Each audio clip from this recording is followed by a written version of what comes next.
On sait exactement ce qu'il faudrait faire aujourd'hui pour élever un être épanoui. Et tout ça grâce aux découvertes des neurosciences. Alors je me dis que ce serait vraiment du gâchis que de ne pas les partager au plus grand nombre au sein de la société. Je m'appelle Maria, je suis maman d'un petit garçon et la fondatrice de Pereski, les cartes d'éveil visibles dès la naissance et grâce aux neurosciences. Et ce que je vous propose ici, c'est justement une bonne dose de science et de connaissances, pour sortir des croyances, pour vous aider à mieux cerner le fonctionnement inouï de vos petits, pour vous apprendre à les décoder et vous soulager la vie de parents aussi. Des experts de la toute petite enfance nous partageront leurs informations solides, fiables, objectives, et des repères très concrets pour accompagner au mieux ces précieux 1000 premiers jours de la vie, sans pression, avec beaucoup de pédagogie et un brin d'empathie. Parce qu'on n'est pas parent mais qu'on le devient, je vous propose de partir à la découverte des lois naturelles de nos enfants. C'est parti!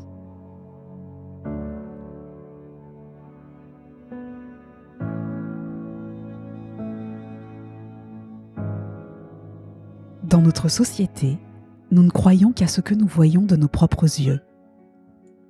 Mais qu'en est-il de l'invisible, comme par exemple ce que nous vivons et ressentons dans le ventre de nos mères pendant les plus ou moins 9 premiers mois de nos vies? Est-ce à dire que ça n'existe pas? Le bébé in utero est doté d'un potentiel perceptif peu croyable, qui dépasserait même ses 5 sens. Alors, je vous propose de tenter de lever le voile sur ce monde intra-utérin, aux côtés d'une experte passionnée par cet univers singulier, Nathalie Lancelin-Huin. Apprêtez-vous à faire un pas de côté, à retourner là où tout a commencé, à voguer bien au-delà de la biologie, là où dialoguent les sensorialités néonatales, les psychologies, la physique quantique, les sciences des contacts et des échanges, les neurosciences et des considérations qui dépassent la raison. Nathalie nous invite, du haut de ses 15 ans d'expérience, à rejoindre le bébé dans son monde originel, à élargir notre champ de vision et à questionner nos certitudes vis-à-vis de ce petit être auquel on ne s'intéresse souvent qu'au crible de ses futures compétences humaines. Son témoignage est aussi un appel à faire confiance à ce que l'on sait au plus profond de nous-mêmes. Vous risquez clairement d'être bousculé, mais je vous promets que cet épisode enchanté changera à tout jamais le regard que vous poserez sur ce moment exceptionnel qu'est la venue au monde d'un bébé. Bonjour Nathalie et bienvenue à ce micro. Je vous remercie infiniment d'avoir accepté mon invitation. C'est vraiment un honneur pour moi de pouvoir échanger avec vous sur un sujet un peu particulier qui est finalement assez tu et méconnu, à savoir cette vie qui commence avant la naissance. Vous êtes Bonjour. psychologue. Bonjour. Vous êtes psychologue spécialisée en périnatalité. Alors, j'aimerais pour commencer, histoire qu'on soit tous à niveau d'information, vous demander de nous expliquer, s'il vous plaît, ce en quoi consiste concrètement votre métier. Alors, c'est un petit peu difficile de définir la périnatalité parce que comme toute la vie est en continuité, et que concernant la périnatalité, on est au tout début de la vie, et que la vie est en continuité, comme je viens de le dire, on ne peut pas mettre un début et une fin, mais je dirais quand même dans la musique des choses du vivant que la périnatalité, c'est ce qui commence dans la conscience du désir d'enfant jusqu'à l'arrivée ou non de cet enfant, y compris en passant par tout ce qui sera process d'infertilité, de PMA, éventuellement vers l'adoption et éventuellement vers une vie au-delà de la possibilité de pouvoir accueillir un enfant, donc tout ce qui sera une redirection d'une existence ou d'un chemin. Donc c'est vraiment quelque chose qui va du désir d'enfant à l'arrivée ou non de l'enfant, et ça s'inscrit tout en continuité au début de la vie, ou en tout cas dans cette période de la vie qu'on appellera la parentalité. Donc c'est vraiment deux rives, le début ou le moment justement où des êtres humains à l'âge adulte sont en devenir de se poser la question d'être parents et donc de pouvoir aller vers un enfant. Donc c'est beaucoup de choses finalement, ça paraît très précis, c'est beaucoup de choses. En quoi En effet, constitue Oui, en parce que effet, on l'entend dans votre réponse. mais oui, c'est énormément de thématiques et de problématiques. Et puis c'est vraiment ces deux rives, ce sont notre naissance et éventuellement le moment où on est devenu adulte et où on pense à son tour potentiellement devenir un parent. Donc ça représente deux parties de la vie, deux étapes de la vie qui sont vraiment deux étapes sensibles, importantes et durables, puisqu'il s'agit de la question de la fertilité et que que ça s'arrête à la fin de la fertilité, finalement, la ménopause et l'andropause. Donc, c'est assez vaste avec beaucoup de sujets. En quoi consiste finalement, puisque telle était votre question, cette profession spécialisée en périnatalité? Ça consiste en un volet en libéral auprès des petits et des grands patients, donc des adultes, des bébés, sur des consultations sur toutes ces thématiques. Tout un volet en maternité hospitalière, donc en pôle femme-mère-enfant, centre d'IVG, grossesse, gynéco, salle de naissance, ex-bloc d'accouchement, la néonate et les nourrissons. Et puis tout un volet, tout en cohérence, hein, ça s'est construit finalement au fil du temps, puisque maintenant j'ai 58 ans et 9 mois de vie utérine auquel je tiens. Et donc c'est tout un volet aussi de supervision des équipes, de sages-femmes, de biologistes, etc. Et de formation, donc dont l'intra-utérin par exemple, ou la vie intérieure. Et puis un volet d'auteur, puisque j'aime transmettre tout ce que mes patients petits et grands et les équipes m'ont appris, pardon. Et donc ça peut constituer en la rédaction d'ouvrages sur les thématiques périnatales. Donc finalement quelque chose d'assez intense et qui est à l'heure de la transmission. Donc ça a commencé simplement par une activité libérale et aujourd'hui, ben voilà, il y a toutes ces dimensions mais qui restent dans la périnatalité. Votre quotidien doit être extrêmement riche et on entend, on sent en effet votre souci de la transmission. À ce sujet d'ailleurs, vous m'offrez la transition parfaite. Vous vous intéressez de très près au mystère de la vie intra-utérine. Vous avez d'ailleurs écrit de nombreux ouvrages à son sujet, un tout dernier qui s'appelle Le monde insoupçonné de bébé, et surtout auparavant un livre que j'ai personnellement dévoré et qui m'a qui m'a beaucoup bouleversée, qui m'a beaucoup touchée, qui m'a beaucoup interpellée aussi, et qui s'appelle justement La vie commence avant la naissance. Mmh. À chaque fois, ce qui est assez frappant dans vos livres, c'est que vous formulez vos observations avec beaucoup de prudence et de précaution, Mmh. tellement cette sphère de la vie renferme encore des inconnus malgré les avancées scientifiques actuelles. Ouais. Alors, j'aimerais vous demander, avec quel référentiel, avec quelle vigilance devons-nous justement Mmh. approcher ce monde in utero qui précède la naissance? Alors merci de poser la question. Vraiment, on a eu l'occasion, vous et moi, d'échanger précédemment. C'est vrai que j'ai mis beaucoup de prudence, surtout quand ça concerne le vivant. Beaucoup de réserve aussi sur tout ça, parce que si je devais résumer l'intra-utérin, je dirais que je nous invite tous à nous approcher de ce monde avec un cœur d'enfant, mais surtout sur la pointe des pieds pour ne pas déranger ce qui se déroule là.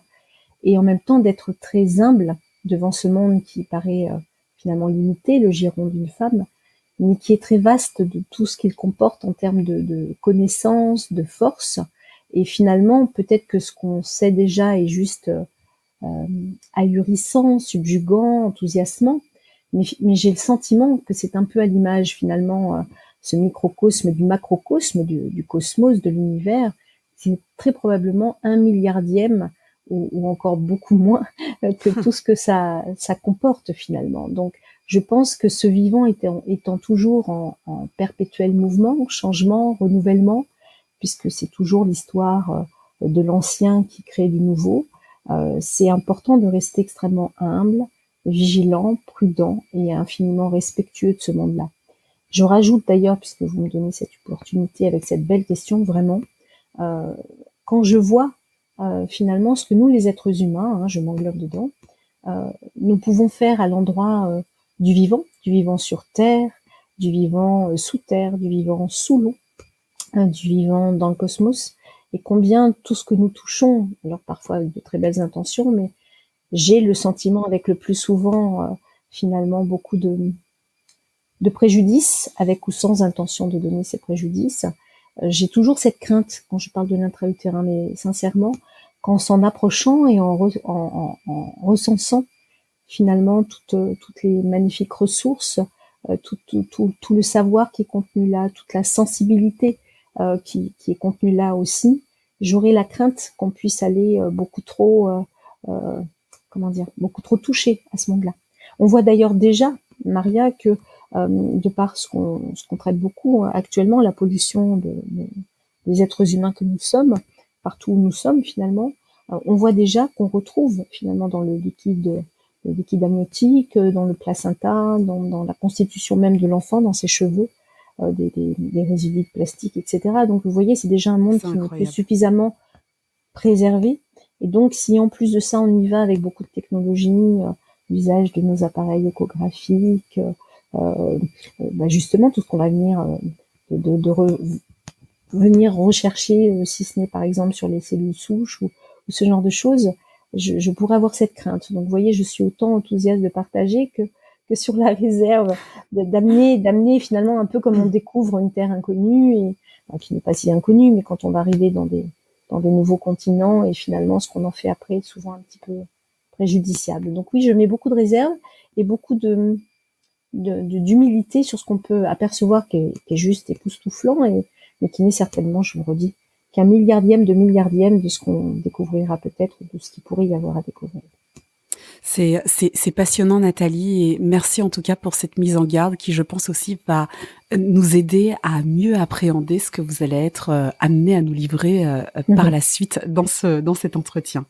Dans la continuité de cette question, je sais aussi que vous dites souvent qu'on a finalement très peu de mots pour qualifier le petit résident de notre utérus. Vous mettez en garde aussi sur le caractère approximatif, imprécis des termes que nous employons pour qualifier ce petit être qui est loti dans le giron maternel.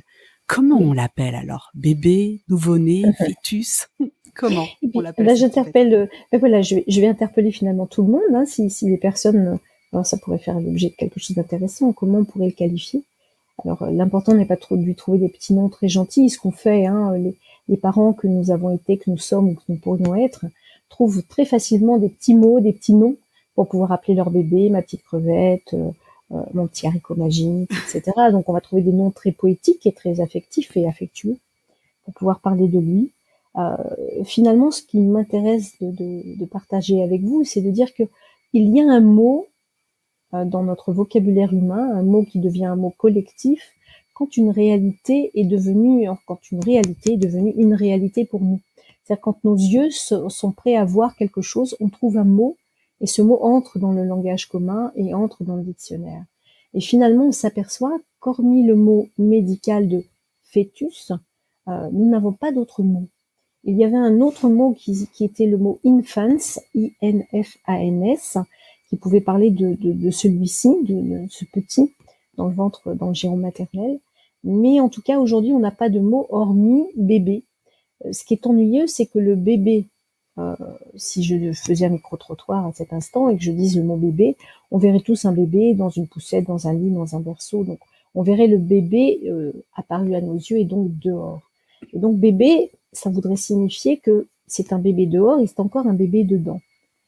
Or, il me semble important de voir que ce tout petit, pas si petit que ça, qui est un grand du point de vue de la vie intérieure et dans ses capacités, différentes des nôtres, on va certainement en parler, eh bien finalement, parler de fœtus, c'est un mot très réducteur et je le redis médical, et que de dire de lui bébé, le confondant à celui qu'on voit à nos yeux, tel un tout petit en devenir d'un être humain, est très probablement pas suffisamment précis pour parler de lui.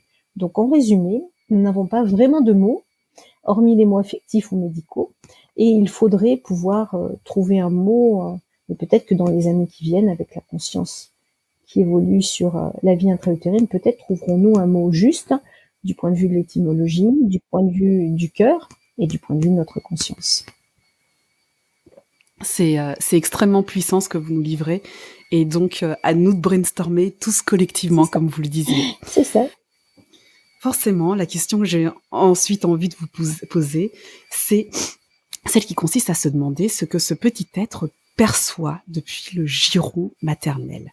En d'autres termes, quelle expérience lui offre ce monde aquatique, cet utérus dans lequel finalement il grandit, si tout va bien, pendant 9 mois, et que ressent-il à cette étape de sa vie?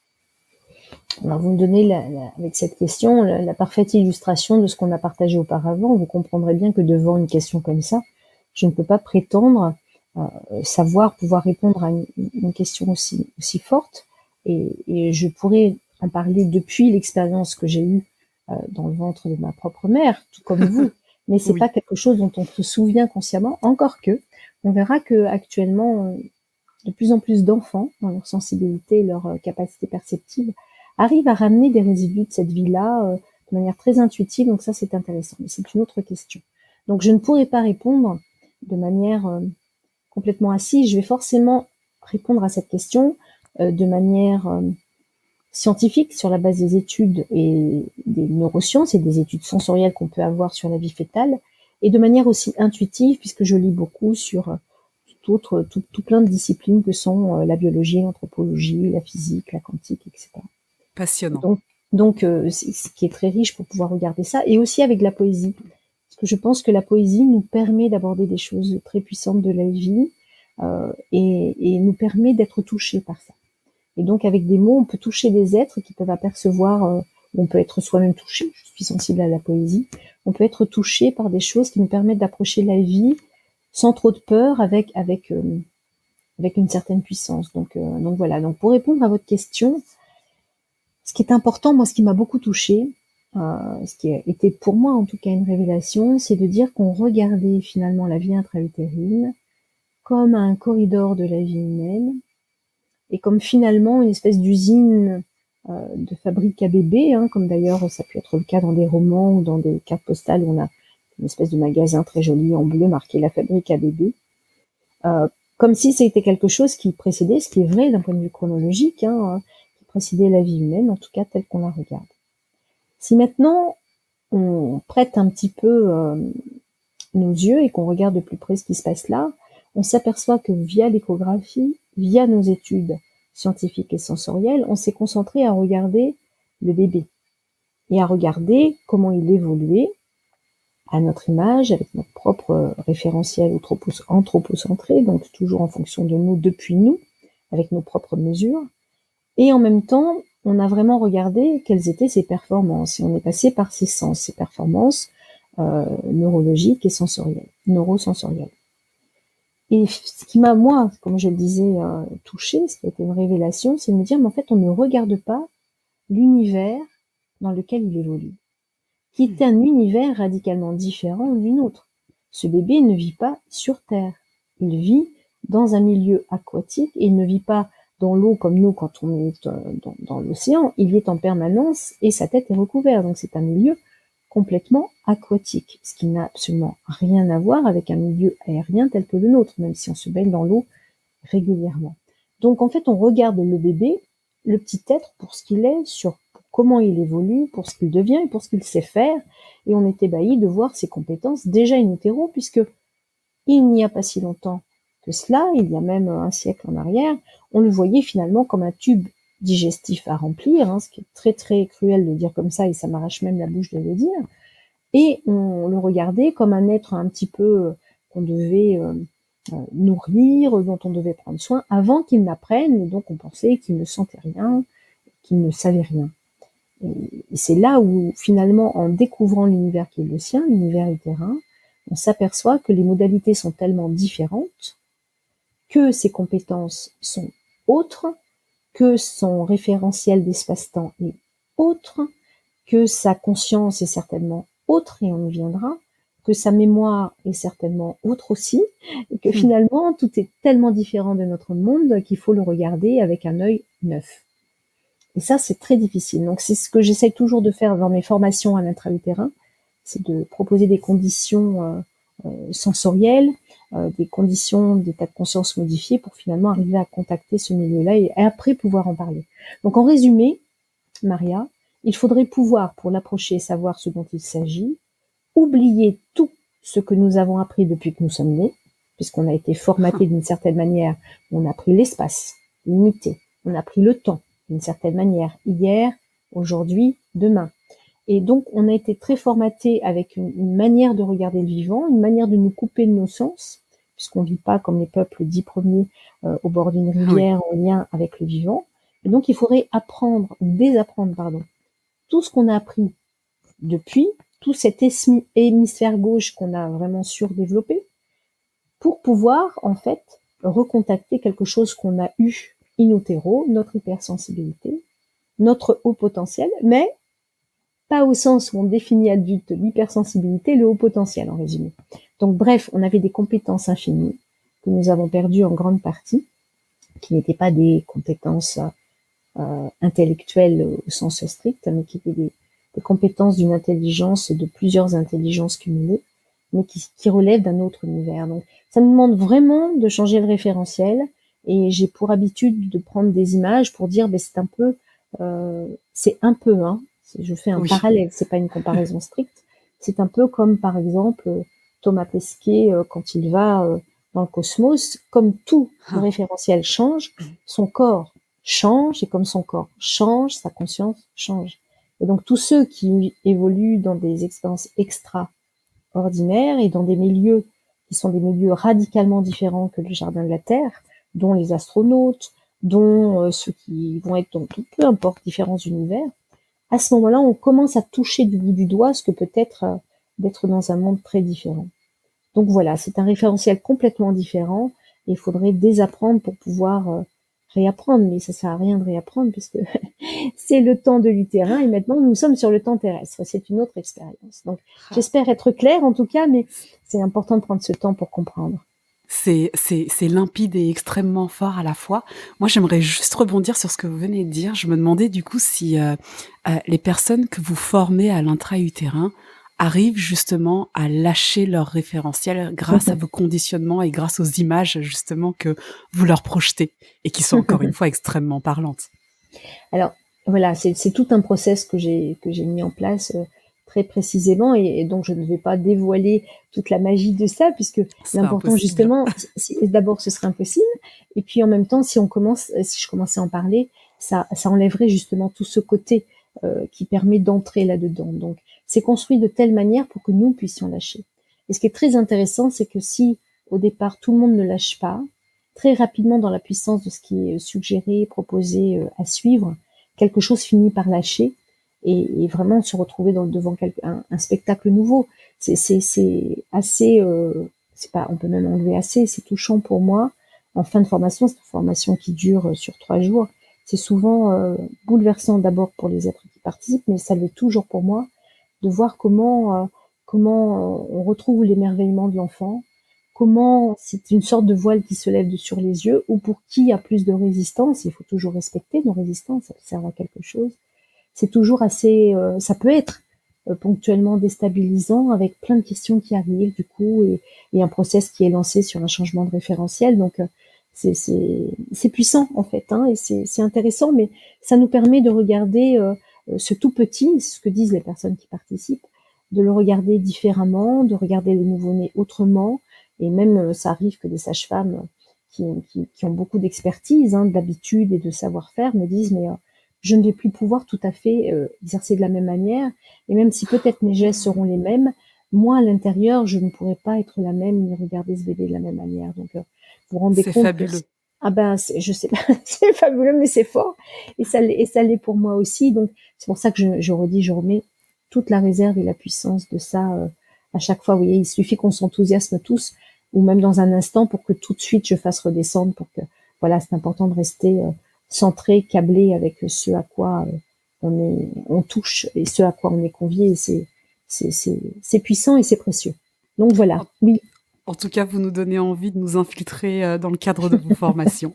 En attendant, ce que je vous propose, c'est justement de nous pencher sur le fonctionnement des sens de ce petit être, qui grandit dans notre ventre. Hem, J'aimerais que vous nous disiez finalement ce que ce petit être perçoit depuis le ventre maternel. Commençons peut-être d'abord par ses yeux. On sait qu'à l'intérieur du giron maternel, justement, les yeux n'ont pas encore fini de maturer. Alors, est-ce qu'il y a finalement quelque chose à voir et qu'est-ce qu'il voit in utero? Alors toute la question, toute la difficulté avec les sens, la première des difficultés, c'est que nous, les êtres humains, nous avons pour habitude de mettre les choses dans des cases avec des étiquettes. Donc nous avons repéré 5 sens. Il est Mmh. évident aujourd'hui, alors parfois on parle d'un sixième sens, mais ce sixième sens est très connoté, très souvent connoté d'ésotérisme, et je suis toujours très vigilante à ne pas affilier le précieux de l'intra-utérin à quoi que ce soit, puisque c'est un monde à part. Donc, il y a 5 sens. Les êtres humains, nous parlons d'un 6e sens que nous prêtons volontiers aux animaux. Mais voilà, un 6e sens. Et puis, je sais que différents pédagogues ont répertorié bien plus que 5 sens ou 6 sens. Et puis, très probablement, selon moi, c'est à l'infini de toute la palette de couleurs. Finalement, j'aime prendre les couleurs primaires et pouvoir dire que finalement, si on mélangeait les couleurs primaires les unes avec les autres par petites touches, c'est à l'infini une palette de couleurs qu'on ne peut enfermer dans un référentiel, bien qu'on donne des noms aux couleurs et qu'on les répertorie elles aussi. Arrivent des moments où si on est sur un parme très clair, un parme encore plus clair ou un violet plus foncé, on va peiner à trouver des mots pour les définir. Donc, je pense que la palette des émotions, comme la palette des sens, comme la palette des sensations, sont à l'infini avec beaucoup de nuances et ne peuvent être enfermées puisque là encore, c'est en continuité. Néanmoins, Très surprenant. ce qui est intéressant, c'est ce dont nous parlent les chercheurs qui travaillent sur les différents sens du petit in utero notamment, mais en extra-utérin aussi, c'est qu'ils nous racontent combien c'est compliqué in utero du fait du bain dans lequel est immergé le petit, d'étudier des sens deux ensemble. Donc, en résumé, il n'étudie qu'un sens à la fois parce qu'il y a beaucoup de paramètres à prendre en compte pour pouvoir l'étudier. Donc, c'est des expériences qui sont fines et qui demandent beaucoup de sensibilité et beaucoup d'attention parce qu'il y aura beaucoup de risques de biais. Donc, il faut être extrêmement précis avec tout ça. Et donc, du point de vue de la vision, c'est difficile de dire. On sait que le bébé voit à partir de tant de temps, puisqu'on sait déjà en extra-utérin qu'un bébé, par exemple, ou un tout petit, ne va pas poser les dents en même temps, qu'il y a une espèce d'amplitude. Donc, moi, je me laisse la marge d'une amplitude, pas de dire tel jour à telle heure, il va commencer à voir. Oui. Il y a une période sensible dans laquelle les sens se mettent en place. Donc, concernant la vision, je ne suis pas spécialiste de la vision, effectivement, c'est une vraie question et c'est probablement la question la plus interpellante de toutes, le sens le plus interpellant, puisqu'il n'y a pas grand-chose à voir. On sait que c'est un monde qui ressemble plutôt à un monde de pénombre, pas de lumière à l'intérieur, en tout cas pas de lumière physique. Il y a donc toutes ces parois qui, justement, sont là pour filtrer ce monde extérieur, à l'intérieur duquel le bébé est préservé. Et donc, il n'y a pas grand-chose à voir au sens où, là encore, Maria, on entend quelque chose à voir. Là, moi, à cet instant où je vous parle, j'ai la chance d'habiter à Annecy, j'ai un magnifique paysage de montagne devant les yeux, il y a beaucoup à voir. Ouais. Vous pouvez être enfermé peut-être, je ne sais pas où vous êtes, dans une pièce, il y a quelque chose à voir. Mais là, in utero, qu'est-ce qu'il y a à voir au sens strict, littéral et physique? Pas grand-chose, si ce n'est des organes, un liquide, mais justement, comme le bébé a ses yeux souvent fermés, quand est-ce qu'il les ouvre? Et avec l'eau, qu'est-ce qu'on voit à travers l'eau? Il suffit, par exemple, puisque j'habite Annecy, à faire l'expérience. Des fois, je fais des expériences aussi pour me rendre compte de certaines choses. Et quand on met nos yeux sous l'eau, on voit pas forcément de la même manière, forcément. Et donc, c'est important de dire, il a les yeux immergés, il a les yeux souvent fermés, il y a la pénombre, et d'un point de vue strict, il n'y a pas grand-chose à voir. Par contre, il est tout à fait certain que les sens sont à entendre au sens strict et au sens figuré. Et là, je pense que c'est l'un des sens les plus, et ça vaut pour tous les sens, c'est l'un des sens les plus complexes probablement. Et ce qui est intéressant, c'est que c'est un des derniers à se mettre en place, dont on n'a pas besoin, donc in utero, en tout cas pas besoin au sens où on l'entend de voir, mais c'est un sens certainement qu'on peut entendre au sens figuré. Par contre, je pense qu'effectivement, le bébé a une vision intérieure très puissante et certainement une vie intérieure très dense et elle aussi très puissante. Et comme il est devant le grand livre de la vie, puisqu'il retraverse toute l'histoire de la vie, les scientifiques ont étudié de voir comment se développe l'embryon jusqu'à devenir un fœtus puis un bébé, un nouveau-né à naître, il retraverse toute l'histoire de la vie. Donc devant ce grand livre de la vie, pour en parler de manière poétique, je pense qu'il a une vision intérieure très puissante, très perceptive, et qu'il est en train de lire le grand livre de la vie, d'un point de vue poétique et imagé. Et donc, qu'est-ce qu'il y a à voir? Je pense que nous pourrions nous dire qu'il y a un grand écran de cinéma à l'intérieur du ventre, au sens imagé, bien évidemment, et qu'il est devant un grand film, une grande histoire, certainement une des plus belles histoires de la vie. Donc, Sa vision n'est pas stricte en résumé et littérale, physique. Elle est certainement très puissante, très intérieure, et on a certainement du mal à se la représenter, nous, ici-bas, en résumé. C'est incroyable et en même temps tellement captivant ce que vous nous livrez. Du coup, moi je me demandais, est-ce qu'on se souvient finalement de ce qu'on a vu, entre guillemets, euh, dans le ventre de nos mères? Alors c'est forcément inscrit quelque part, enfin forcément, c'est pas un joli mot, mais je ressens profondément et on a suffisamment d'études aujourd'hui, si ce n'est sur du point de vue de l'ADN, de notre ARN, sur des choses qu'on stocke, qui sont stockées d'un point de vue scientifique. En tout cas, on retrouve que ce soit des maladies physiques ou des maladies psychiques, que ce soit des D'accord. choses du point de vue transgénérationnel. Donc aujourd'hui, d'un point de vue scientifique, on a suffisamment d'éléments pour nous dire qu'effectivement, il y a des choses qui sont stockées d'une mère à son enfant, en tout cas, qui sont transmises et qui sont stockées dans chaque organisme. Ça, c'est une première chose. Maintenant, comment on y a accès, ça, c'est une autre chose. Et donc, il y a des choses qui sont stockées très profondément, on pourrait dire qui relèvent de cet inconscient très profond et dont on n'a pas besoin de se servir à chaque instant. Il y a des choses plus inconscientes qui relèvent pas de l'inconscient profond. Et puis, il y a des choses, bon, on pourrait dire des choses très archaïques, des choses profondes, mais qui sont un peu plus accessibles, peut-être en état de conscience modifié, par hypnose, par intuition, par plein de façons, en fait. Hein. Je pense à une de mes patientes qui avait recontacté aussi des choses en sentant une odeur et qui avait eu des flashs très importants qu'il était allé vérifier dans le dossier médical. Donc, il y a des choses qui peuvent revenir, hein, que moi j'ai pu relever dans l'accompagnement de certaines de mes patientes. Donc, il y a des choses qui appartiennent à cet inconscient lointain, et puis il y a des choses qui sont plus accessibles et qui peuvent nous revenir à des occasions particulières, dans des rêves, dans des périodes de notre vie, en étant enceinte par exemple.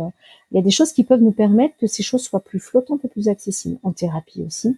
Donc voilà, donc sur cette question, on n'a pas souvenir, on n'a pas souvenance, parce qu'on n'en a pas besoin tout de suite immédiatement pour notre vie et on se rappelle que la vie nous donne surtout les outils pour être adaptatif ici et maintenant dans cette vie. Par contre, si on en a besoin ou si on va en quête de ça, on peut les retrouver à certaines conditions. Et puis, il y a, c'est ça que je vous disais au départ, ou je ne sais même pas si c'est en commençant l'interview ou si c'était à une autre occasion, Maria, mais on a de plus en plus d'enfants aujourd'hui qui retrouvent des mémoires de la toute petite enfance. On sait que, en tout cas à votre âge, en tout cas au mien, on avait rarement des souvenirs en deçà de 3 à 4 ans. Hormis des D'accord. souvenirs traumatiques, on avait rarement des souvenirs en deçà de 3 à 4 ans. Aujourd'hui, on a des enfants qui arrivent à retrouver des choses de plus en plus lointaines et qui parlent même parfois de souvenirs de leur vie intra-utérine de manière totalement désarmante et décontenançante pour celui qui l'entend. Et quand on le vérifie, en plus, c'est très juste. Donc, en tout cas, je formule cette hypothèse, pardon, que comme les enfants sont très sensibles, que les parents que nous sommes sont devenus plus sensibles à leurs émotions, qu'on parle beaucoup plus d'hypersensibilité, que les émotions n'est plus quelque chose à refouler, que les hommes aussi contactent davantage leur sensibilité, qu'il y a une conscience qui s'est développée ces dernières décennies sur la toute petite enfance, sur la naissance et maintenant l'intra-utérin. Je pense que tout ça participe, en résumé, à des parents plus conscients et à des enfants qui osent laisser leur sensibilité davantage aller et une société qui la censure moins, cette sensibilité. Donc, je pense que ça explique le fait que des enfants retrouvent plus facilement des souvenirs de plus en plus lointains. Il y en a même qui vont bien plus loin, mais bon, voilà, c'est assez intéressant de voir que ça n'existait que très très peu et que là, franchement, moi, depuis une décennie, je vois ça monter en puissance de manière très très intéressante. C'est Donc fascinant. on retrouve de plus en plus souvent. C'est fascinant, Nathalie. J'aimerais du coup qu'on se penche peut-être sur un autre sens dont on sait, puisqu'on l'a déjà abordé sur un précédent épisode du podcast, à quel point il joue dans le développement des tout-petits. Et ce sens, c'est l'ouïe. J'aimerais savoir si le fœtus, enfin ce que le fœtus entend, s'il nous entend et comment cela l'impacte finalement dans son développement intra-utérin? Alors, on va en parler de manière là encore succincte et j'ai toujours besoin de remettre du respect à l'endroit de tous ces spécialistes qui ont passé leur vie à étudier, ces sens de manière extrêmement rigoureuse, à revalider leurs expériences, et cetera, et à le faire en tout respect en plus, tant qu'à faire, évidemment, de ce tout petit et de leurs parents, de ses parents. Et donc là, par exemple, je citerai Marie-Claire Busnel, qui est une dame qui a bientôt 98 ans, je crois, et qui est quelqu'un que j'ai rencontré il y a très longtemps, qui est devenue une amie maintenant, que je vois régulièrement. Je l'ai vu par exemple la semaine dernière, puisque j'étais à Paris. Et c'est quelqu'un qui a dédié sa vie à l'audition, et à l'audition fétale notamment, qui a fait des expériences absolument incroyables autour de l'audition fétale, qui a vraiment été d'ailleurs une révélation pour moi aussi. Hein. J'ai eu plusieurs révélations comme ça qui m'ont ouvert un peu comme des pans de l'univers. Et donc, si je devais résumer des dizaines d'années d'expérience de la vie de cette femme et de ses équipes, je dirais ça en une ou deux phrases. On sait aujourd'hui qu'un tout petit in utero sait différencier de chansons, de comptines, de mots, de syllabes, de sons. Et qu'il sait différencier deux voix l'une de l'autre, deux voix féminines, et qu'il différencie encore plus la voix de sa mère de n'importe quelle autre voix féminine. Et surcroît, à un moment donné, il sait différencier encore plus, en tout cas il discrimine de manière encore plus précise la voix quand sa mère parle dans sa propre langue maternelle de la voix de sa mère quand elle parle dans sa langue usuelle. Je m'explique. Si par exemple cette femme est d'origine brésilienne, sa langue maternelle est brésilienne, mais qu'elle est arrivée à l'âge de 8 ans aux États-Unis et qu'elle parle l'américain, l'anglais, etc., et qu'elle le parle couramment, quand elle parlera brésilien ou anglais, il différenciera beaucoup plus sa voix maternelle de la voix courante qu'elle pratique pourtant couramment. Et donc, Stupéfiant. ça paraît stupéfiant et ça l'est. Et si finalement on y regarde de plus près, on se dira mais rien d'étonnant puisque c'est sa langue émotionnelle, c'est la langue dans laquelle elle a baigné enfant et c'est la langue qui était la langue de sa mère quand elle-même était dans le ventre de sa mère. Donc, tout ce que j'essaye de dire, c'est que ce monde sensible qu'est l'intra-utérin, finalement, le bébé est beaucoup plus sensible et a une capacité à discriminer ce qui est dans son intérêt, à différencier ce qui est dans son intérêt, et le monde qui est le sien est le monde sensible et émotionnel. Donc le bébé sait différencier tout ça. Et à travers votre ce qui est contenu à l'intérieur de votre question, qui est pour moi une deuxième question, qu'est-ce qu'il perçoit de son monde extérieur? On sait qu'il perçoit le monde extérieur, mais de manière filtrée. De manière filtrée parce qu'il y a les différents dermes du giron maternel, qu'il y a la peau, en résumé, et qu'il y a aussi les tissus très fins de l'utérus et différentes parois de l'utérus. Et puis, il y a l'eau. On sait que le son, si par exemple on commence à parler dans l'eau, ce qui est très difficile, on ne peut pas y arriver, mais si à un moment donné on met une musique dans une piscine ou dans un hammam et qu'on va sous l'eau pour entendre, on va entendre des sons, mais des sons déformés. Donc il perçoit ce monde extérieur à travers les sons de la nature, selon là où il habite. C'est encore une fois, c'est par exemple comme ce qui est mon cas en Haute-Savoie et en montagne, il va entendre les sons du monde extérieur, mais là on est sur les sons de la nature. Et si à un moment donné, il va aussi entendre évidemment les bruits que nous fournissons, nous les êtres humains. Donc le bruit des voitures, les bruits des usines, les bruits des machines. Donc il y a les bruits et les sons. Et donc on n'a pas tous les mêmes milieux. Donc selon le milieu maternel qui est le sien, dans lequel évolue sa mère, il va entendre forcément des sons et des bruits différents. Peut-être il va aussi entendre, chose intéressante, la voix de sa mère depuis l'intérieur, qui n'est pas la même depuis l'extérieur quand elle parle et qu'elle s'adresse à quelqu'un. Donc il a cette double version qui lui servira pour quand il naîtra. Et puis il a bien évidemment aussi la voix filtrée de l'entourage, alors éventuellement du père, du coparent, de la femme que cette femme aime, etc. Donc c'est tout un milieu sonore très original et singulier, puisqu'il n'y a pas une femme qui a la même vie et qui porte de la même manière son enfant et qui a la même voix non plus. Donc, en tout cas, il a une capacité à discriminer dedans, dehors, de manière très, très intéressante et très fine. C'est vraiment fou, merci en tout cas, pour votre bienveillance et la précaution que vous avez pris en préambule de cette réponse vis-à-vis des neuroscientifiques, notamment avec lesquels vous travaillez et merci de réussir à nous projeter de manière aussi claire et concrète, en tout cas dans cette vie, intra-utérine. Votre réponse m'inspire 2 autres questions. Nathalie, moi j'aimerais savoir, du coup, si ce bain sensoriel permanent finalement, que ce petit être vit là-dedans, à l'intérieur de notre ventre, est-ce qu'il lui est agréable? Est-ce qu'on sait ça?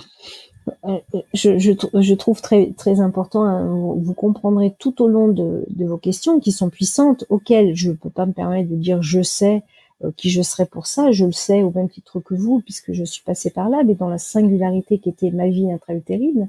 Et donc je n'ai pas une mémoire consciente aujourd'hui, mais on peut faire que tenter d'approcher. D'ailleurs, l'intitulé, quand je donne des formations, c'est tenter d'approcher ou approche de la vie intra-utérine, parce qu'on peut faire que de tenter de s'en approcher, et avec prudence et avec respect, je le redis. Là je parle depuis le début, quand tout se passe plutôt bien. Ouais. C'est-à-dire plutôt, entre guillemets, dans l'ordre des choses, en tout cas tel que la vie l'a plutôt prévu en général, quand les conditions sont requises et qu'elles sont plutôt en équilibre. Parce que la vie n'est jamais parfaite, elle est en équilibre, elle renégocie sans cesse l'équilibre pour que tout soit en ordre. L'intérêt de la vie, quelle que soit sa forme, humaine ou non humaine, d'avancer dans les meilleures conditions. Et donc, à un moment donné, la vie met tout ce qu'il faut pour que, en général, la vie puisse avancer dans les meilleures conditions. Et la vie fait des essais. Ce qui est essai fructueux continue de fonctionner. Ce qui ne l'est pas s'arrête. Donc, il y a vraiment tout ce mouvement de la vie. Et donc, il faut inscrire la vie humaine, bien évidemment, dans le vivant et la vie tout court, ou plutôt la vie de manière vaste et limitée. Quand tout se passe bien, Maria, vous avez, on va prendre une image, vous avez une eau à température. C'est quand même assez fou et fabuleux de se dire qu'il y a personne qui met un thermomètre et qui remet de l'eau chaude pour que ce soit à température. Donc, seconde après seconde, pour toutes les minutes, de chaque 24 heures, de toutes les journées, pour 9 mois que dure une grossesse, l'eau est à température en quantité suffisante sans que personne vienne rajouter ou enlever, avec un fond de baignoire, et à température ambiante et température exacte pour que vous n'ayez ni froid ni chaud. Donc, si je prends une image, si vous êtes, vous, par exemple, dans un moment agréable, où vous n'avez ni froid ni chaud, vous trouvez, je ne sais pas, je prends cette image que j'ai prise justement dans le livre que j'avais écrit, qui est une expérience que j'avais vécue. J'ai eu la chance d'aller en voyage en Islande pour mes 50 ans. Et donc, dans ce voyage, je me suis trouvée dans une eau à 38, c'est des bassins. Alors, au milieu de nulle part, il faut voir l'immensité de l'Islande, il faut voir qu'il n'y a pas une ville à je ne sais combien de kilomètres à la ronde, qu'il n'y a pas de luminosité, donc on n'est pas sur les villages à étoiles, hein, on est carrément sous le grand ciel étoilé, quand il fait nuit. L'air est tellement incroyable, tellement puissant que c'est presque un shoot d'air, tellement l'oxygène est totalement autre que celui qu'on respire ici. Donc des dimensions immenses, un minéral très très fort, des espaces non moins immenses, un ciel étoilé absolument incroyable, une voie lactée que vous pouvez pas décrire. Et donc on s'est retrouvés dans un hot pot, c'était un petit bassin naturel que des locaux nous avaient indiqué, et on s'est retrouvés à pouvoir se baigner à cet endroit de nuit, seul, sans bruit, avec un air incroyable. Et donc vous sentez tout de suite que vous... Ah mais inédit, ces expériences qui sont inhabituelles, même extraordinaires au sens, voilà, même si tout était très simple et très fluide. Et donc se retrouver là, et il n'y a pas que moi, donc la personne qui m'accompagnait, pour ne pas le citer, mon mari, mon homme était juste là, on a vécu la même expérience. On a un joli voyage la journée, peu importe, et s'est retrouvé là dans ce hot pot avec une température à 38, un air comme ça, un ciel incroyable. Et donc on a fermé les yeux et on ne sait pas exactement à ce moment-là où on est parti, parce que on était dans un état de conscience très très différent, et donc à ce moment-là vous ne sentez plus la différence dans cette eau avec l'intérieur, l'extérieur, avec l'eau, avec votre peau. Et quand vous ouvrez les yeux et que vous voyez ce cosmos qui du coup était très ce ciel étoilé qui faisait vraiment une voûte. Pour le coup, ça faisait pas un ciel de nuit qui était horizontal, c'était vraiment une voûte étoilée.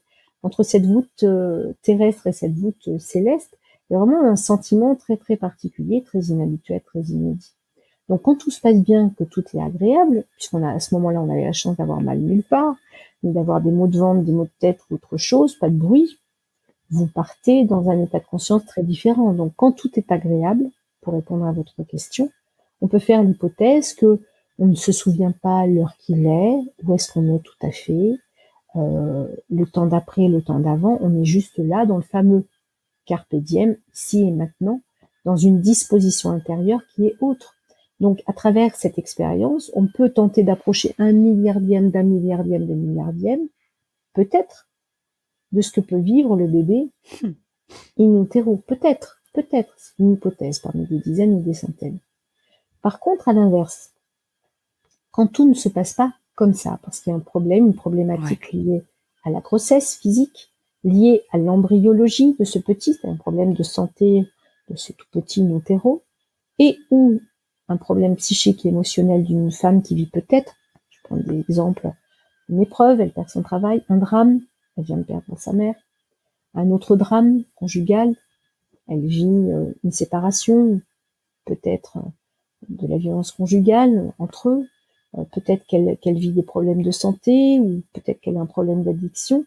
Dès l'instant que quelque chose tombe dans un déséquilibre, avec la caisse de résonance de cette femme qui vit quelque chose de difficile, de vibrant, mais qui l'affecte beaucoup, on peut imaginer peut-être, juste si vous vous connectez à un moment donné à ce que vous ressentez dans votre ventre, là que je vous dis ça, dans votre propre sensibilité, ou peut-être justement à cet instant des personnes qui écoutent, vous sentirez peut-être votre plexus solaire se crisper un peu, vous rappelez quelque chose avec les pointes aux côtes, peut-être des pensées qui vous viennent.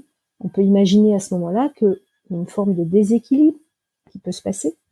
Donc, de manière imaginative, figurée, l'eau est un peu plus froide. Vous avez des frissons, vous êtes un peu moins bien, vous avez besoin de vous réchauffer. Mais il n'y a pas de couverture à côté, il n'y a pas de petit feu dans la cheminée. Donc on peut imaginer que c'est un peu plus difficile et que vous vous recroquevillez un petit peu davantage peut-être.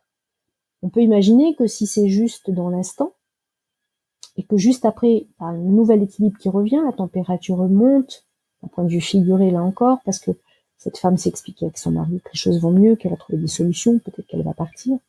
Il y a quelque chose qui s'appelle, l'eau est moins agitée, elle retrouve une forme de température, les vagues sont moins puissantes.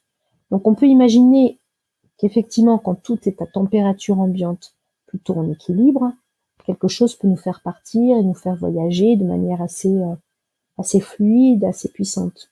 À l'inverse, on peut imaginer qu'on peut vivre des expériences très différentes, mais il est important à cet instant de ne pas sombrer vers quelque chose qui va être la culpabilité ou la culpabilisation de l'être humain en question, et donc de la mère, par exemple, qui porte son enfant, parce que ça fait ça habituellement même sans porter d'enfant, mais il faut entendre que c'est un sas à la vie humaine, et que là encore, il y a préparation à la vie humaine. La vie humaine n'est faite en permanence que de sensations, que de perceptions et que d'émotions, dites positives ou négatives, mais plus exactement, agréables ou désagréables. Parce qu'on peut vivre quelque chose qui pour quelqu'un d'autre serait très agréable, par exemple, c'est la période du bac, avoir son bac, mais ou de participer à un spectacle de danse et en même temps montrer sa danse et toute l'intimité de ce qu'on fait, peut-être quelque chose qui est très engageant et donc pas forcément qu'agréable, même si je me suis préparée pour le grand spectacle. Donc tout ça pour dire que c'est ni positif ni négatif, les émotions. Elles sont plutôt agréables ou désagréables, sans que nous ayons à les juger, et que donc, effectivement, ce sas de la vie intra-utérine fait vivre des émotions à la mère, à l'univers maternel de ce bébé, que lui en vit des choses, mais qu'en vivant des choses, cet enfant, à un moment donné, en devenir humain, est aussi en préparation d'une vie humaine qui, de toute façon, n'est pas aseptisée d'émotions, de sensations, et que finalement, il n'y a pas à en culpabiliser, il y a à accompagner les émotions qu'il pourrait peut-être vivre, parce que c'est une préparation à la vie humaine qui est faite de tout ça aussi. Donc c'est pas fait pour être un monde préservé dans lequel il ne se passe rien, auquel on ne touche à rien du tout, et dans lequel on ne vit aucune émotion agréable ou désagréable. C'est un monde qui est aussi un sas de préparation.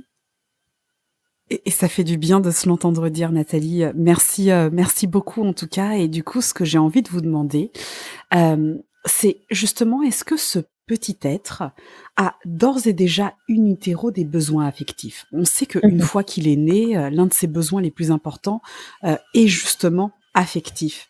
Mais est-ce que ce besoin se manifeste en premier à l'extérieur du ventre maternel, justement parce que, le bébé est privé de cet environnement cocon, feutré, rassasissant dans lequel il vivait? Ou est-ce que, au contraire, ces besoins affectifs, existent d'ores et déjà in utero? On peut faire que faire des hypothèses. Après, je peux vous parler de mon ressenti profond, éprouvé à l'écoute de vraiment, maintenant je peux le dire, de centaines de couples, de personnes, de professionnels, d'adultes qui sont des ex-bébés, des ex-enfants, qui ont vécu des choses et donc qui témoignent de ce qu'ils ont pu vivre par le passé, par le présent. Et on a suffisamment d'études qui l'ont montré aussi en éthologie, auprès des grands singes qui sont les plus proches de nous tout en continuité, hein, puisque nous sommes des grands singes dans une forme d'évolution, en tout cas quand on évolue entre guillemets dans le bon sens du terme. Mais il y a vraiment quelque chose qui est dans cette nourriture affective qui fait partie des nourritures très importantes. Nous avons des nourritures physiques, hein, qui sont les besoins de nourrir ce corps pour qu'il puisse continuer d'évoluer, ou quand nous sommes adultes pour qu'il puisse avoir de l'énergie pour fonctionner. Nous avons aussi des besoins à un moment donné qui sont des besoins relationnels, qui sont des besoins affectifs, et qui sont certainement aussi des besoins existentiels et aussi des besoins spirituels. Nous avons différentes formes de besoins pour être des êtres humains en équilibre, pour que nous allions toute l'expérience de la terre, mais aussi toute l'expérience du ciel. Donc, il y a vraiment des besoins qui sont profonds. Donc, les besoins affectifs, à mon sens, ne commencent pas avec la vie humaine terrestre, c'est-à-dire à partir du moment où, hop, le bébé Ouais. naît à notre terre et là, d'un coup, il a besoin. Alors, on peut comprendre que comme la biologie va passer le relais à la mère, aux parents, avec le bébé et l'eau du bain, elle va mettre en place, ce qu'elle met en place, toute une biologie d'attachement pour favoriser le lien entre une mère, sa famille, ses proches et le bébé, mais surtout cette mère devenue de l'autre côté de la rive et ce bébé-là, Mmh. puisque c'est elle qui va avoir la responsabilité inouïe de s'occuper de ce petit être. Donc, la biologie a mis toutes sortes de cordons de raccordement pour que ces deux-là puissent être reliés le temps qu'ils s'accordent l'un à l'autre, qu'ils s'apprivoisent comme le petit prince et la rose, qu'ils se Mmh. reconnaissent, qu'ils se raccordent d'une autre manière de l'autre côté de la rive. Et donc, il y a plein de cordons de la vie qui ont été prévus pour que cela puisse se faire. Donc, ça se fait après, mais vous comprenez bien qu'une mère, et je vais peut-être répondre comme ça, les situations qu'on appelle de deuil périnatal, où une mère va perdre un enfant juste avant qu'il ne naisse ou dès le début de sa grossesse jusqu'au moment où cet enfant naîtra, euh, elle s'est déjà tellement engagée de Ouais. cœur avec cet enfant que c'est déjà une perte affective très très forte. Donc il y a déjà quelque chose qui est en lien. C'est pas toujours le cas, mais c'est très souvent le cas ou le plus souvent le cas. Donc il y a quelque chose qui s'est engagé, qui s'est investi dès le début vers ce petit être en devenir. Et donc à mesure que le temps passe en général, plus ça avance, plus on s'attache. Et donc quelque part, ça se passe dans les deux sens puisque c'est une relation à, à, à deux sens qui est bilatérale. Donc bien évidemment qu'il y a quelque chose qui a besoin de recevoir cette nourriture. C'est probablement pas irrattrapable, mais c'est une vraie question. On peut se poser la question, par exemple, pour ce qu'on appelle le déni de grossesse. Oui. Ces situations où une femme ne sent pas qu'elle est enceinte pour plein de raisons qu'on n'a pas du tout à juger, qu'on arrive toujours à expliquer ensuite. En tout cas, quand on prend le temps d'accompagner ces chemins et ces femmes, qui sont d'ailleurs de tout horizon confondu, de tous âges, de tout milieu, de toute culture. Vraiment, c'est quelque chose qui appartient à autre chose. Effectivement, ne pas s'être rendu compte qu'on était enceinte, ne pas avoir mis en place ce lien, découvrir qu'on l'est peut-être même le jour de son accouchement, dans ce qu'on appellerait un déni massif. Ce bébé a eu tout ce dont il avait besoin. La biologie avait anticipé tous ses besoins, seconde après seconde, minute après heure de toutes ces semaines. Et donc, on peut dire, on peut affirmer, on peut regarder que c'est un bébé accompli de chair. Rien ne manque. Par contre, il y a quelque chose de l'ordre du lien, donc il y avait d'autres liens qui étaient là, puisqu'il y avait, tous ces bruits, tous ces sens étaient là, mais il n'y avait pas cette conscience raccordée. Qu'est-ce que ça peut provoquer? Bon, on pourrait en parler des heures, mais il faudrait prendre le temps d'ouvrir. Tous ces sujets sont infinis, sont sensibles, donc je ne peux pas en parler en 2 phrases. Donc vous comprenez bien que là, les besoins physiques avaient été, à un moment donné, avaient été assurés. Par contre, les besoins, psychiques, relationnels, affectifs, jusqu'où ils ont pu être, nourris, on peut pas répondre, mais on peut se poser les questions. On ne peut pas répondre, personne ne peut affirmer, mais on peut se poser la question. Donc oui, il y a des nourritures affectives et elles commencent avant, mais après on pourrait en parler longtemps. C'est sujet immense tout ça, immense. C'est vertigineux en effet C'est et vertigineux. je vous propose de rester justement sur cette note, sensible, psychique. Je me souviendrai toujours d'une phrase que vous écrivez et qui dit que l'immaturité physique d'un nouveau-né n'enlève rien à son développement psychique. Il Oui, était un être à part entière à la naissance, avec ses oui, aspirations, ses rêves et ses connaissances. Moi, cette oui. phrase m'a marquée et du coup, j'aimerais vous demander, Nathalie, quelles sont-elles ces connaissances, justement? Est-ce que ce petit être a un langage? Est-ce qu'il a une conscience? Qu'est-ce qu'il sait? Qu'est-ce que sa vie intra-utérine lui apprend? Vous comprenez bien que quand j'entends vos questions, elles sont tout aussi vertigineuses que ce monde-là, forcément. Ça me rappelle une émission que j'avais faite où on était 3 personnes, 3 professionnels de différents horizons. Et Oui. on avait commencé par moi, en tout cas par me poser la première question de l'émission. Il m'avait dit: «Nathalie Lancelin, pensez-vous que le bébé a une conscience?» Alors je ne sais pas si vous voyez la Mmh. première question comme Oh ça là avant là, même de oui, commencer une émission, ça peut mais piquer. bon, ça peut piquer. Mais voilà, après on se lance dans le grand bain et des choses arrivent. Donc par rapport à ce bébé, oui, c'est important cette question, c'est de dire finalement ce qui nous semble son immaturité physique parce qu'il est petit. C'est pour ça que j'aime prendre cette image de Kirikou, qui est très petit. Pour ceux qui connaissent le conte Kirikou et la sorcière de Michel Oslo, c'est un enfant qui naît debout avec une grande connaissance de la vie. C'est un conte africain qu'il a mis en film d'animation. Et j'aime bien prendre l'image de Kirikou parce qu'il a beaucoup parlé et beaucoup fonctionné ce dessin animé, c'est pas pour rien.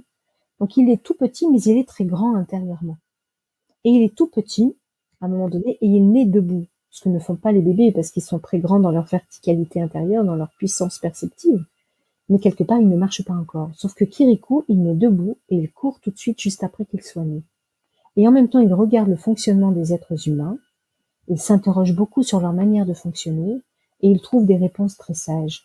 Donc c'est très intéressant, parce qu'effectivement, dit d'une autre manière, comme je l'ai dit, dans La vie commence avant la naissance, son immaturité physique, le fait qu'il soit petit, qu'il n'arrive pas encore à, à acheminer son grand vaisseau, son corps, hein, parce que in utero, son Oui. corps était là, il en avait besoin pour les sensations, mais il n'avait pas besoin de l'utiliser pour prendre, pour manger, pour tout ça. Il va apprendre ça après. Il en a besoin pour la terre, il n'en a pas besoin pour l'intra-utérin. Donc on fait l'erreur de regarder son immaturité physique et de voir un petit être complètement démuni, ce qui est vrai, parce qu'il débarque dans un autre monde, et en même temps, il est démuni parce qu'il ne sait encore pas, il a encore pas le mode d'emploi pour prendre les commandes de son vaisseau qui est son corps, son organisme. Mais donc son immaturité physique, ce tout petit corps, qui n'a pas encore sa pleine potentialité sur Terre, qui va encore grandir, évoluer, s'affiner, s'affirmer, n'est pas son immaturité psychique. C'est même l'inverse. Il y a une vie intérieure extrêmement puissante, avec des formes d'intelligence qui sont à l'œuvre, donc des intelligences perceptives, intuitives, de toutes sortes, et donc qu'il va d'ailleurs, auquel il va renoncer, en grande partie en tout cas. Ah J'œuvre oui. notamment avec Sonia pour que Sonia, avec qui j'ai donc coécrit le dernier livre, Le monde insoupçonné du bébé, pour qu'on puisse faire en sorte qu'effectivement on l'accueille aussi avec toutes ses qualités pour qu'il puisse apprendre les règles du nouveau monde tout en gardant les règles de l'ancien monde, parce qu'on Mmh. sera plus au complet à vivre avec tout ça. Et donc effectivement, il a des capacités sensorielles, il a des capacités perceptives. On parlait tout à l'heure de vous et moi, je pense que c'était en préambule de notre Oui. interview, de Mmh. l'hypersensibilité, on parlait du haut potentiel qui est très très on va dire, dans l'air du temps. En tout cas, on est très observateur de ça actuellement chez les jeunes générations, les enfants qui débarquent. Mais je crois que tous les enfants que nous avons été, in utero, ont tous plus ou moins été hypersensibles et au potentiel, si je devais caricaturer l'image. Donc, il y a vraiment cette question de se dire, et il arrive avec le grand livre de la vie, une capacité sensorielle inouïe, décuplée par le monde intra-utérin dans lequel il évolue, l'eau, et en même temps, il est en lien avec toutes sortes de choses dont on n'a pas fini de découvrir les tenants et les aboutissants. Ça, c'est probablement les futurs livres que j'espère pouvoir écrire sur le sujet et pouvoir me rattacher à des tas de professionnels, de scientifiques qui travaillent dans d'autres univers, mais qui finalement peuvent se raccorder très facilement à ce monde-là. Donc, il a des connaissances très fortes, comme Kirikou. Il a des perceptions très fortes, une manière d'être au monde très, très réceptive, hein, un petit peu comme s'il était, finalement, une grande antenne, sur pied. Bien qu'il soit pas sur pied, contrairement à Kirikou, puisqu'il ne sait pas encore marcher, qu'il apprendra à son temps. Donc, il y a vraiment toutes ces capacités qui sont là, et en même temps, il en perd une grande partie. On peut trouver ça dommageable, mais en même temps, pour être adaptatif à la vie dans laquelle il débarque.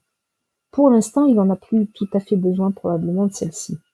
Ou en tout cas, pour être plus adaptatif, il accepte de les perdre en partie.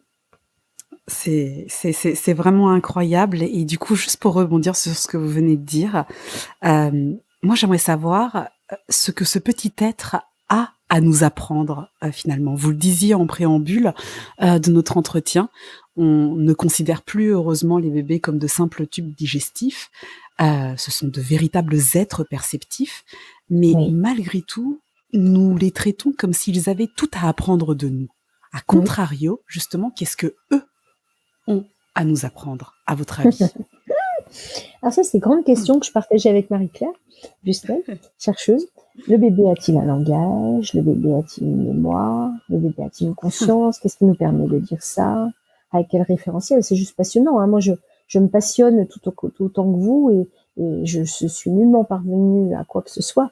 J'avance à petits pas, et je suis absolument incroyable d'avancer sur cette terre nouvelle, et d'apercevoir comme on pourrait aller au Cap-Vert dans des paysages absolument singuliers, et avoir l'impression d'être dans un autre monde, et donc de mettre les pieds précautionneusement. Déjà, habituellement, j'évite de marcher sur les pâquerettes quand je marche sur l'herbe, parce que j'ai toujours un peu de mal. C'est pas très juste pour l'herbe. C'est pas très juste pour l'herbe, parce que pourquoi plus les parquettes que l'herbe, mais bon, bref, c'est une autre affaire. Donc c'est important de faire attention où on met les pieds, et d'avancer avec beaucoup d'émerveillement sur tout ça. Donc oui, on peut se poser toutes sortes de questions, on n'aura pas les réponses, mais on peut tenter de s'approcher au plus près de questions précises pour avoir des ébauches de réponses un peu plus précises, en tout cas de ce monde, de ce petit être. Et donc, il a des choses à apprendre de nous, puisqu'il débarque sur Terre, dans un monde complètement autre que celui qu'il vient de quitter, même s'il y a une forme de continuité, et ça s'appelle la mère, puisqu'in utero, c'est un univers maternel, dehors, c'est sa mère, il la découvre depuis l'extérieur. Mais elle lui rappelle son monde intérieur, ce qui est quand même pas la plus petite des affaires, pour se raccorder à ce nouveau monde, le temps qu'il apprivoise, les codes, le fonctionnement, le langage de ce nouveau monde, et les êtres qui habitent, dont les êtres humains, ce qui n'est pas une petite affaire quand même, hein. Non. Donc, il va découvrir ce monde-là. Donc, il a à apprendre de nous les codes et le nouveau langage et les nouveaux fonctionnements du monde dans lequel il débarque. Pour autant, qu'est-ce que nous avons à apprendre de lui? Nous avons à apprendre de lui ce qui se passe d'ailleurs durant une grossesse, ce qui se passe d'ailleurs en postnatal, ce qui se passe d'ailleurs pour nous les parents, tout au long de l'expérience de la parentalité qui dure une vie entière. Il nous apprend à retrouver le langage du monde d'avant, à retrouver des intelligences que nous avons perdues, mais que n'ont pas perdues par exemple les peuples premiers, et donc à nous reconnecter finalement à notre vie intérieure, à ce monde intra-utérin, puisqu'effectivement dans ma spécialité, je peux être dans cette spécialité de la périnatalité, mais aussi de la vie intérieure, et ça va avec.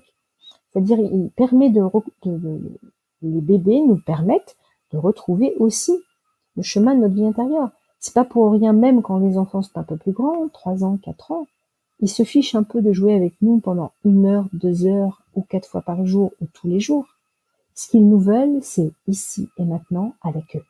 En train complètement d'inventer l'histoire et d'être devenu tellement l'histoire avec eux qu'on a oublié le temps, ce qu'on avait à faire, comment on s'appelle et le reste. un peu comme en Islande, un peu comme dans l'acte charnel quand on part.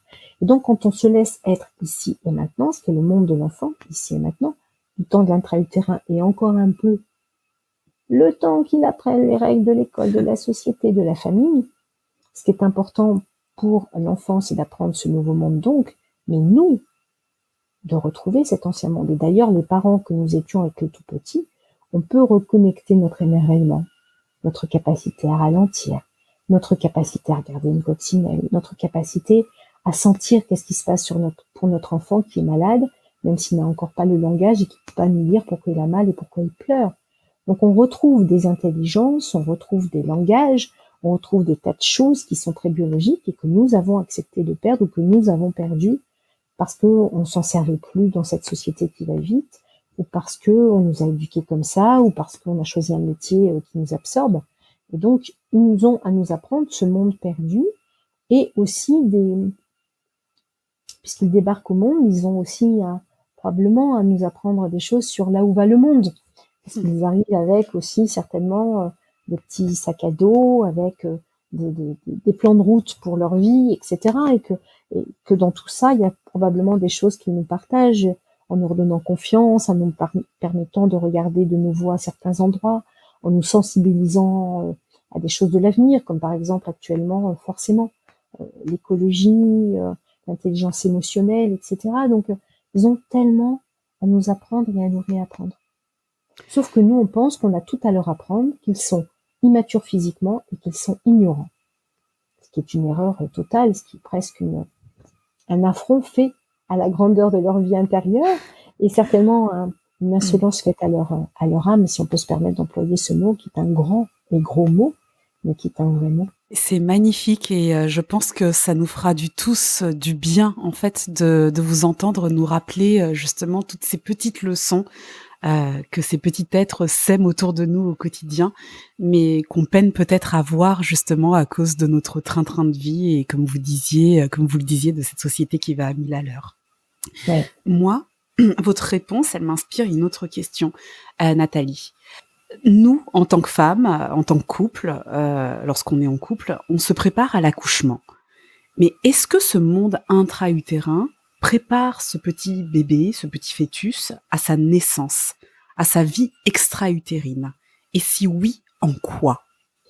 Alors, c'est une grande question, une grande et forte question. Vous comprenez que dans ma propre pudeur, ma propre sensibilité, tout ça, ce sont des grandes questions qui me demandent presque de me balancer à chaque fois dans le grand bain, ce que je fais volontiers parce que je suis passionnée, que j'ai envie d'avancer avec tout le monde et que nous avancions tous avec une conscience plus précise, je l'espère, de tout ça, même si c'est peu, c'est à la fois beaucoup. Mais c'est pas rien de répondre à une question comme ça. Donc, Non.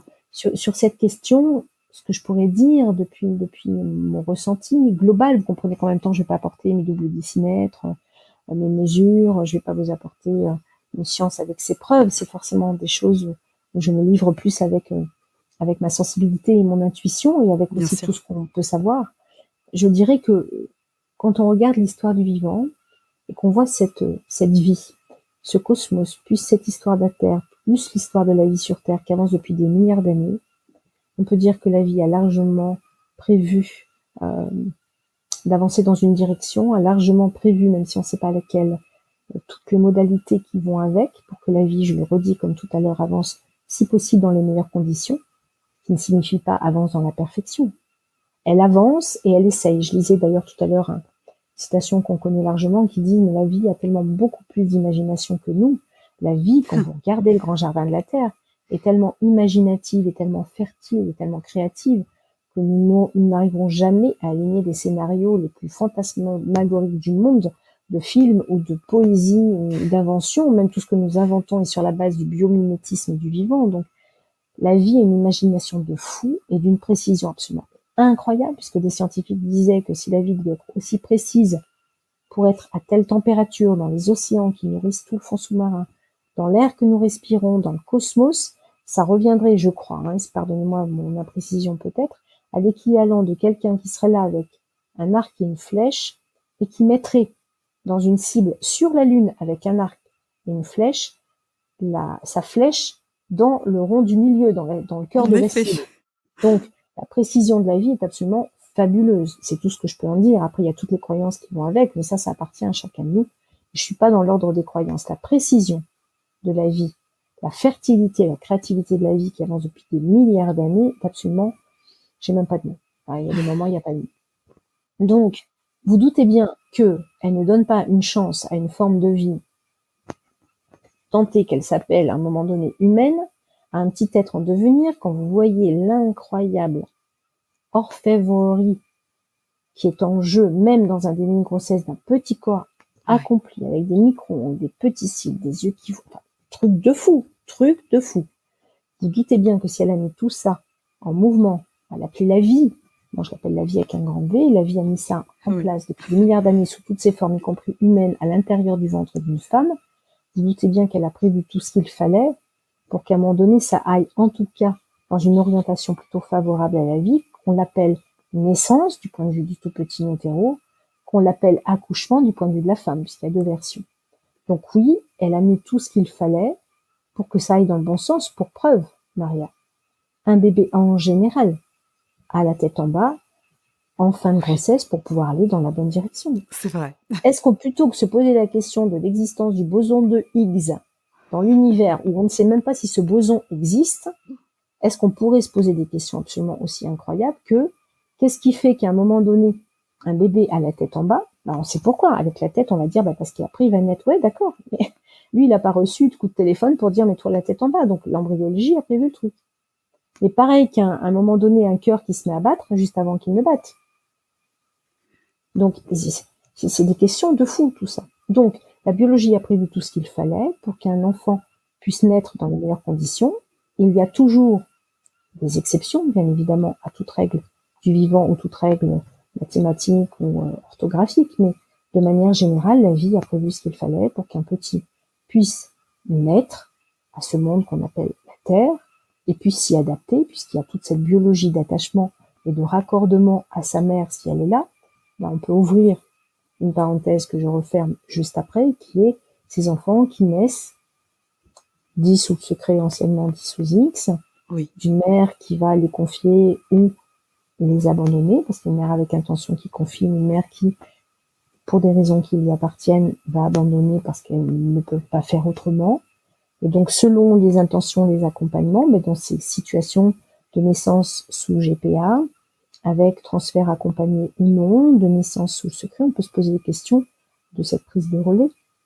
Et donc, effectivement, on a beau mettre tout en place, est-ce qu'on peut se représenter, est-ce que ça peut faire vivre pour un tout petit qui perd son monde d'avant et qui n'a plus le rappel de son monde d'avant après, et qui en plus débarque dans un monde inconnu. Il y a de quoi perdre pied un certain temps quand même. Donc c'est des vraies questions. Donc la vie a prévu des choses justement au moment où elle va passer le relais à ceux qu'on appelle en général les parents. Elle a prévu toute une armada d'adaptation au nouveau monde que j'appelle la biologie d'attachement, parce que c'est pas une théorie, l'attachement existe pour tous les règnes du vivant, pas pour les humains, tout en continuité du monde d'avant, après, d'où les nourritures affectives avant, et encore dans le monde d'après, même si elles évoluent, qu'elles s'adaptent au nouveau monde. Donc la vie a prévu toutes ces formes-là parce qu'il est question d'adaptation et donc de survie, et donc de nouvelles chances à la vie, parce qu'un petit être qui va naître au monde est une chance pour la vie, quand en tout cas on oriente notre vie dans la bonne direction, parce qu'il va participer à la vie, à la grande aventure du vivant, si possible à prendre soin des différentes formes de vie pour que l'expérience, la grande aventure de la vie puisse continuer aussi longtemps que possible, depuis des milliards d'années et aussi longtemps que possible. Merci. Donc c'est très puissant. C'est très puissant la vie, c'est très puissant. Et l'adaptation est un processus qui existe depuis longtemps et qui est très puissant. Et on l'entend en effet dans votre réponse. Merci de nous avoir en tout cas rappelé la perfection de la mécanique de la vie. En rebond à ce que vous venez de dire, Nathalie, moi j'aimerais savoir finalement qui, entre guillemets, déclenche l'accouchement. En d'autres termes, est-ce que ce bébé décide finalement de sortir de son cocon maternel et qu'est-ce qui le pousse à en sortir? Puisque comme vous nous le décrivez, c'est quand même super sympa d'y être lorsque tout se passe bien.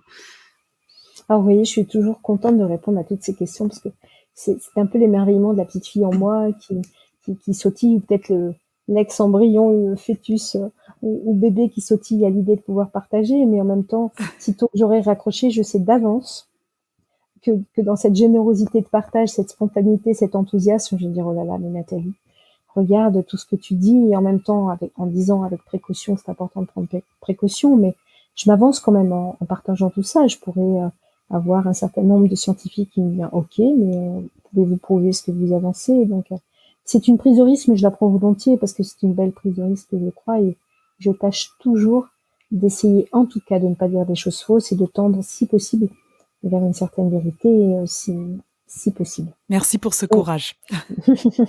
non, mais c'est OK, mais c'est beaucoup quand même. Est-ce que c'est le bébé? Pourquoi? Qui va déclencher un accouchement et donc une naissance, en tout cas? D'ailleurs, on rajoutera la question de l'accouchement, parce qu'il y a 2 versions, l'accouchement d'une femme et la naissance d'un enfant. Alors, je vais répondre comme ça. Certaines personnes pensent, à un moment donné, que c'est le bébé. Je crois que Boyer disait que c'est le bébé qui initie sa naissance. D'accord. Certaines personnes vont me dire c'est la mère. Certaines personnes vont vous dire, et ce qui n'est pas tout à fait faux non plus, vont dire c'est le corps médical, puisqu'il y a parfois un déclenchement En effet. médical qui va être voilà. Et puis certains vont vous dire des fois c'est 1, des fois c'est 2, des fois c'est 3, et puis d'autres vont vous répondre ça dépend.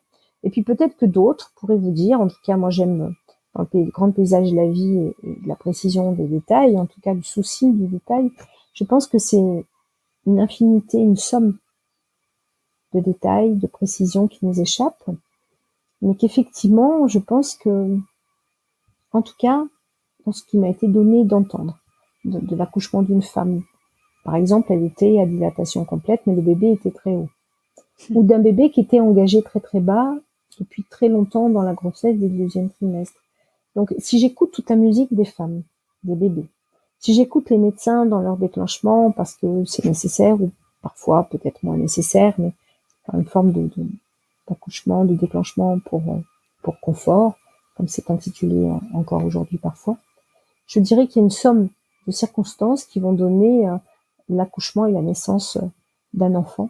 Je dirais en tout cas pour ma part que la naissance est aussi quand même, ou plus exactement que l'accouchement d'une femme est une caisse de résonance aussi à la naissance d'un enfant. Et que la manière dont elle va accoucher va donner aussi une résonance qui forcément va se rajouter au collectif de la naissance d'un enfant. Donc je crois qu'en tout cas la vie a donné une direction, puisque l'enfant a la tête en bas, comme on en parlait juste précédemment.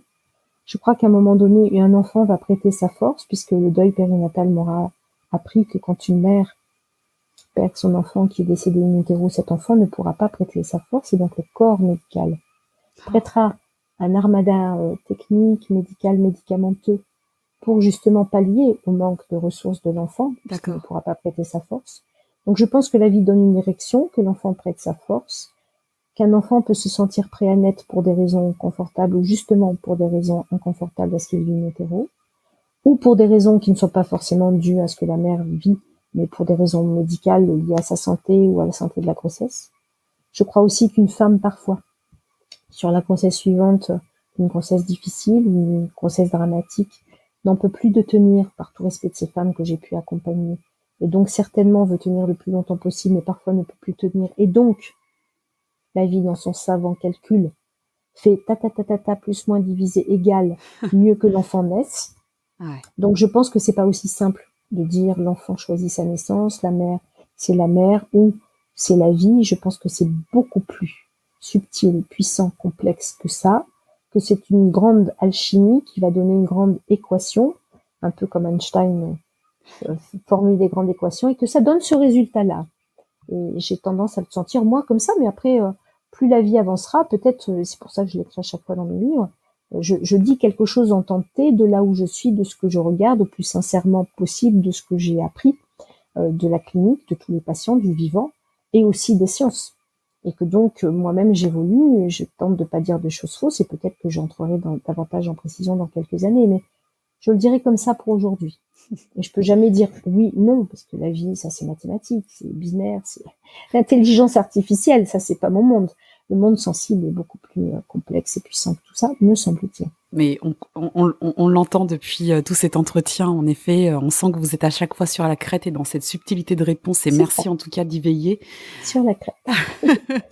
Je garde et je tâcherai de m'en souvenir sur la crête. C'est tout à fait ça. Je suis Mais toujours c'est sur la tellement crête ça. avec ça. C'est C'est ça. merveilleux vraiment à entendre. Je pourrais passer des heures à vos côtés. D'ailleurs, je vous ai retenu bien au-delà du temps que vous m'aviez imparti et je vous remercie d'être resté à mes côtés. Pour conclure mes entretiens inouïs, j'ai l'habitude de poser une question un petit peu indiscrète, mais dont la réponse est souvent assez parlante. Vous êtes vous-même maman, Nathalie. Et Oui. alors, est-ce que vous accepteriez de nous révéler ce que vos enfants ont changé à la pratique de votre métier, ou peut-être même à votre perception de ces petits êtres en formation dans le ventre maternel? Alors c'est une jolie question. Je sais votre délicatesse. Hein.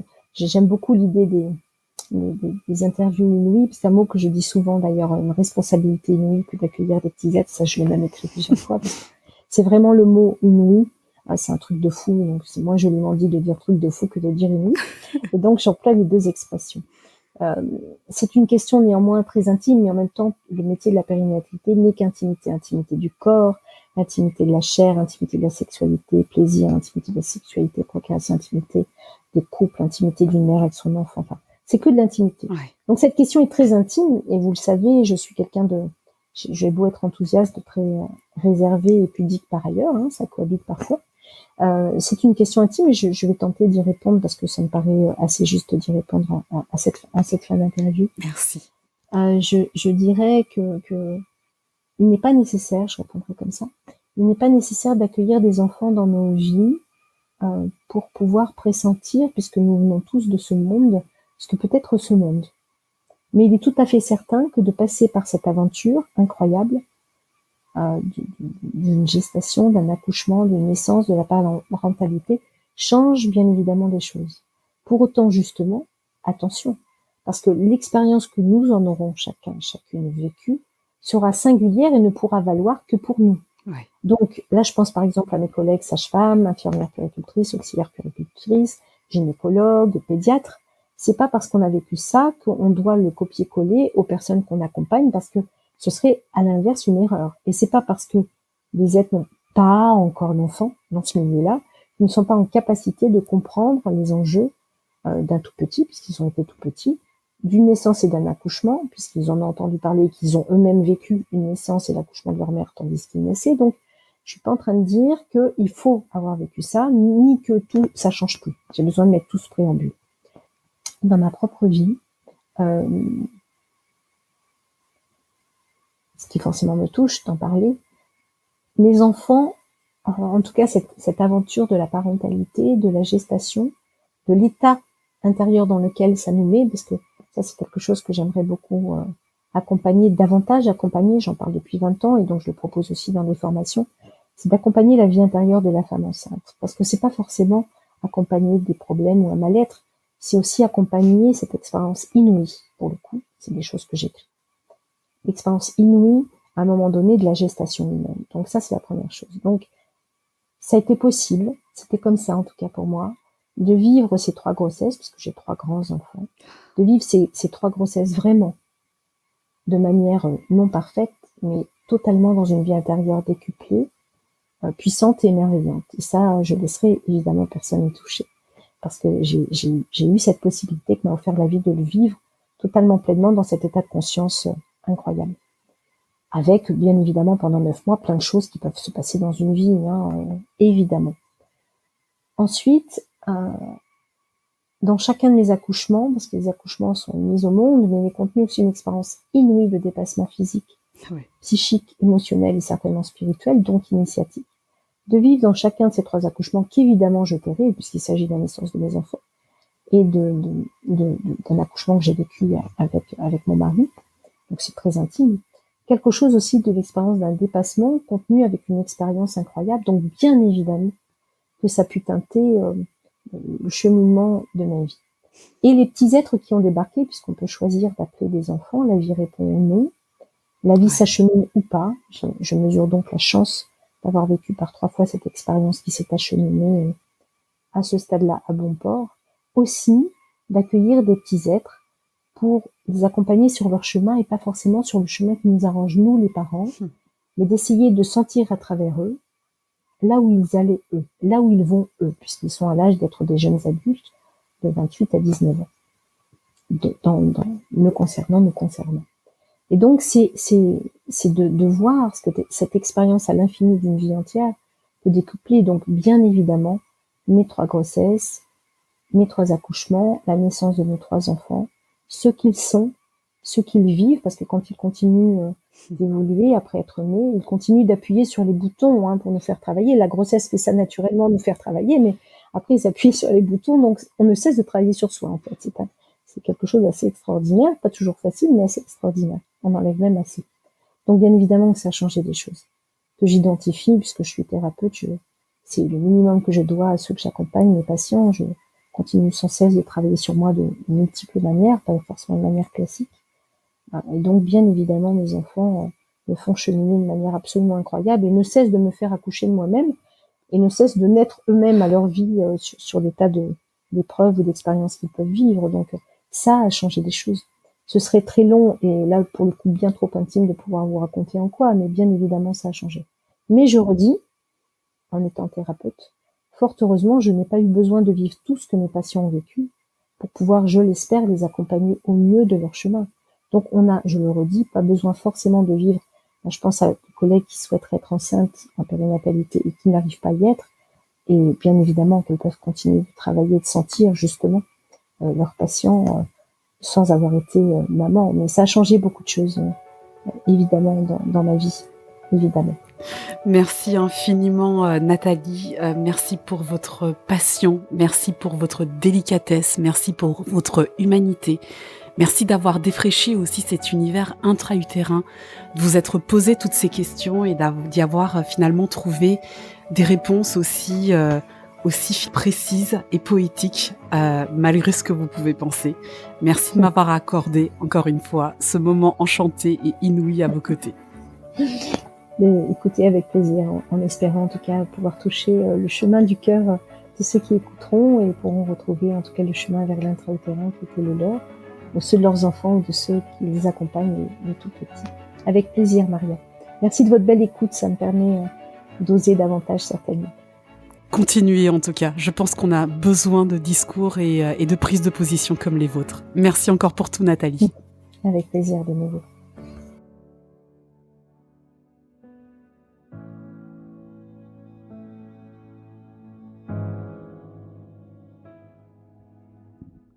Vous l'aurez compris, le bébé ressent, le bébé entend sa mère et son monde. La période fœtale est déjà une période d'apprentissage en soi, une période qui lui prépare des sens prêts à éprouver la terre. Nous parlons souvent à la place du bébé plutôt que de l'observer ou de l'interroger. Nous avons beaucoup de mots pour le matériel et l'intellectuel, mais bien peu pour le sensible qu'il incarne et véhicule. Dans le doute et le désir de bien faire, nous, parents, nous nous adressons encore trop aux sachants. Et pourtant, Nathalie nous rappelle que c'est en nous que la biologie a déposé absolument toutes les informations pour notre enfant. Je nous souhaite donc de savoir renouer avec nos instincts et nos intuitions pour nous faire confiance comme jamais. J'espère que vous pouvez profiter de l'été. De mon côté, il se passe quelque chose d'inouï dans ma vie. Je vous raconte tout ça rapidement. Mais en attendant, je marque une petite pause pour mieux vous retrouver au mois d'août avec d'autres éclaireurs des débuts de la vie. D'ici là, bullez bien.